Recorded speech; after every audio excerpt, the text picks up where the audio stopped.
बिहार में floor test से पहले सियासी सरगर्मी बढ़ी हुई है। हर पार्टी विधायकों को साथ रखकर एकजुटता दिखाने की कोशिश कर रही है और इस कोशिश में सबसे ज्यादा हलचल आरजेडी के खेमे में मची हुई। तेजस्वी यादव ने पहले शक्ति परीक्षण की रणनीति के लिए अपने आवास पर विधायकों की बैठक बुलाई और फिर अचानक विधायकों को वहीं रुकने का निर्देश दे दिया। जो विधायक चर्चा के लिए तेजस्वी का आवास पर गए थे उन्हें वहीं रुकना पड़ा। कुछ देर में विधायकों के सामान तेजस्वी यादव के आवास पर पहुंचाया गया। विधायकों पर नजर रखने के इस तरीके से तमाम सियासी सवाल उठ रहे हैं। वहीं नीतीश कुमार और बीजेपी भी आगे की रणनीति पर मंथन कर रही है। पहले सभी विधायकों को पटना बुलाया गया और फिर मंत्री श्रवण कुमार के आवास पर विधायकों को लंच का न्योता दिया। दूसरी तरफ बीजेपी ने सभी विधायकों को 2 दिनों की ट्रेनिंग के लिए बोधगया बुलाया और 11 फरवरी तक विधायकों को यहीं रखने का फैसला किया। ऐसे में सूबे में सियासी हलचल के बीच सबसे बड़ा सवाल यह है कि क्या सरकार को फ्लोर टेस्ट में किसी तरह का खेला होने का डर सता रहा है। बीजेपी और जदयू दोनों ऑल इज वेल का दावा कर रहे हैं, लेकिन मंत्री पद को लेकर नाराजगी जताने वाले जीतनराम मांझी को लेकर भी अब सवाल उठ रहे हैं। इन्हीं सवालों के बीच जब अचानक सीपीआई एमएल विधायक महबूब आलम जीतनराम मांझी के आवास पर पहुंचे तो अटकलें और तेज हो गई।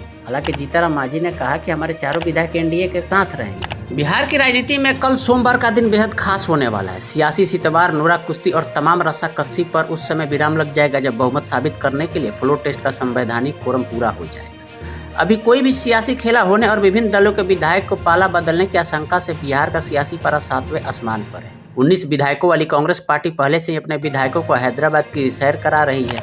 आज मंत्री विजय चौधरी के आवास पर जदयू के विधायक एक बार फिर जमा हो रहे हैं, जहां सीएम नीतीश कुमार अपने सोशल इंजीनियरिंग का उच्चस्त प्रयोग करने वाले हैं। इधर बीजेपी भी अपने विधायकों को आज ही बोधगया में आत्मचिंतन कराने जा रही है। 12 विधायक वाले वाम दल भी अपनी उपस्थिति दर्ज कराने में किसी से पीछे नहीं है। लेफ्ट के विधायक महबूब आलम जीतनराम मांझी से मिल चुके हैं और उनके अलावा उनके अन्य साथी कई अन्य विधायकों के दरवाजे खटखटाने के मूड में है। राजनीति के इस उहापोह और द्वंद के बीच अब सियासत के जानकारों का पूरा ध्यान आरजेडी पर ठहर गया है। शनिवार के दिन से आरजेडी के 79 विधायक और एमएलसी पूर्व मुख्यमंत्री तेजस्वी यादव के आवास पर मौजूद हैं और यहीं पे सोने खाने की व्यवस्था की गई है। ये सारे विधायक और एमएलसी बीती रात से तेजस्वी यादव के आवास को अपना ठिकाना बनाए हुए हैं। सभी ने अपने कपड़े, आवश्यक सामानों के साथ साथ दवा भी मंगवा ली है।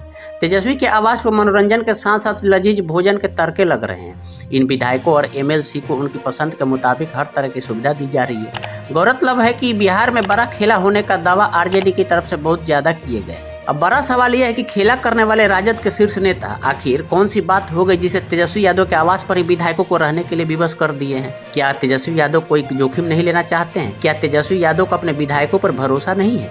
क्या राजद के विधायकों के पाला बदलने का खतरा है? ऐसे सवाल तो मौजूदा राजनीतिक परिस्थिति के बीच खड़े होने लाजिमी है। लालू प्रसाद यादव के राजनीतिक अनुभव के बारे में सभी को पता है। तेजस्वी यादव भी अब धीरे धीरे परिपक्व नजर आने लगे हैं, लेकिन अभी भी राजनीतिक उठापटक के बीच तेजस्वी यादव भी विभिन्न तरह की आशंकाओं से घिरे नजर आ रहे हैं। राजनीति की समझ रखने वाले एक अदने से कार्यकर्ता भी यह कहने से गुरेज नहीं कर रहे हैं कि बिहार अभी राजनीतिक संक्रमण काल से गुजर रहा है। विधायकों को अपने आवास पर तेजस्वी यादव अधिक से अधिक सुविधा मुहैया कराते रहे, लेकिन लोग इसे विधायकों की राजनीतिक गिरफ्तारी बता रहे हैं, यानी सारे विधायक हाउस अरेस्ट है। गहराई से समझने वाली बात यह है कि फ्लोर टेस्ट के परिणाम से फलस्वरूप कौन सा दल और नेता अधिक डरा हुआ है। तेजस्वी यादव लाख जुगाड़ में लगे हो, लेकिन खलबली उनके भीतर भी मची हुई है। असल बात तो ये है कि विधायकों की खरीद फरोख्त का सबसे ज्यादा अनुभव बीजेपी को है। ईडी के भय से लालू और तेजस्वी खेमा कोई बड़ा रिस्क नहीं ले सकता है। ऐसे में बीजेपी खेला करने में पूरी तरह से सक्षम है। अभी तक के सियासी गतिविधि से तो यह साफ हो गया है कि लड़ाई जनहित में नहीं बल्कि सत्ता पाने की बेचैनी की पराकाष्ठा का जबरदस्त प्रदर्शन हो रहा है।